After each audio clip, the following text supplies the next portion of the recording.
Viswanathan and sons കണ്ടിറങ്ങുമ്പോൾ ഒരു feel good movie കണ്ട സന്തോഷമുണ്ട്. ഇൻസ്പിറേഷണൽ, ഇമോഷണൽ, എന്റർടൈനിങ്, മോട്ടിവേഷണൽ ഈ എലമെന്റ്സ് എല്ലാം സിനിമയിൽ നല്ല രീതിയിൽ വരുന്നുണ്ട്.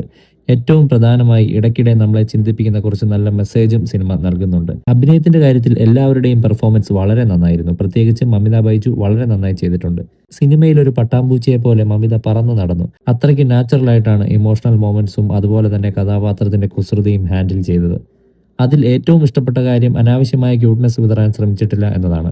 അതുകൊണ്ട് തന്നെ മമിതയുടെ കഥാപാത്രത്തിന് ഒരു പ്രത്യേക ചാം കിട്ടിയിട്ടുണ്ട്. മമിതയുടെ കഥാപാത്രത്തെ കണ്ടപ്പോൾ എനിക്ക് സന്തോഷ് സുബ്രഹ്മണ്യം സിനിമയിലെ ജനീലിയയുടെ ക്യാരക്ടർ കൂടി ഓർമ്മ വന്നു. ആ കഥാപാത്രം നൽകുന്ന ഒരു പോസിറ്റീവ് ലൈവ്ലി വൈബ് ഇവിടെ മമിതയുടെ കഥാപാത്രത്തിലും കാണാം. സൂര്യ ആസ് യൂഷ്വൽ കലക്കി. പുള്ളി കണ്ണു നിറച്ചാൽ നമ്മളും കൂടെ കരയും. അത് പണ്ട് മുതലേ അങ്ങനെയാണ്. അതേ ഇമ്പാക്റ്റ് ഇവിടെയും നിലനിർത്തിയിട്ടുണ്ട്.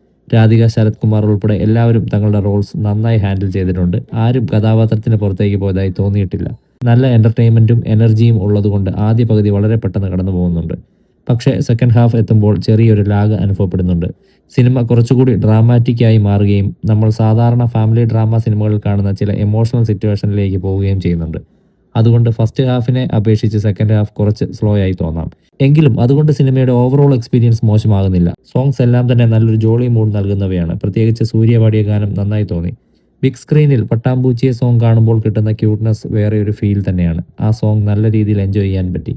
സിനിമയിലെ ഏറ്റവും നല്ല കാര്യം ഹെവി ഇമോഷൻസ് മാത്രം നൽകി നമ്മളെ ഡൗൺ ആക്കാതെ പോസിറ്റീവായിട്ട് തിയേറ്ററിൽ നിന്ന് പുറത്തേക്ക് വിടുന്നതാണ്. കുടുംബ ബന്ധങ്ങൾ, ജീവിതത്തിൽ മുന്നോട്ട് പോകാനുള്ള മോട്ടിവേഷൻ, നമ്മളെ സന്തോഷിപ്പിക്കുന്ന ചെറിയ കാര്യങ്ങൾ, ഇത്തരത്തിലുള്ള നല്ല മെസ്സേജസ് സിനിമ നൽകുന്നുണ്ട്. ഓവറോൾ വിശ്വനാഥൻ ആൻഡ് സൺസ് ഒരു പെർഫെക്റ്റ് മൂവിയാണെന്ന് പറയാനില്ല. സെക്കൻഡ് ഹാഫ് കുറച്ചുകൂടി ടൈറ്റ് ആയിരുന്നെങ്കിൽ സിനിമയ്ക്ക് ഇനിയും നല്ല ഇമ്പാക്റ്റ് ഉണ്ടാകുമായിരുന്നു. പക്ഷേ തിയേറ്ററിൽ നിന്ന് ഹാപ്പി ആയിട്ടും സാറ്റിസ്ഫൈഡ് ആയിട്ടും ഇറങ്ങാൻ കഴിയുന്ന ഒരു നല്ല ഫീൽ ഗുഡ് ഫാമിലി എന്റർടൈനർ തന്നെയാണ് വിശ്വനാഥൻ ആൻഡ് സൺസ്. കണ്ടിറങ്ങുമ്പോൾ മനസ്സിന് സന്തോഷം നൽകുന്ന ഒരു സിനിമയാണിത്.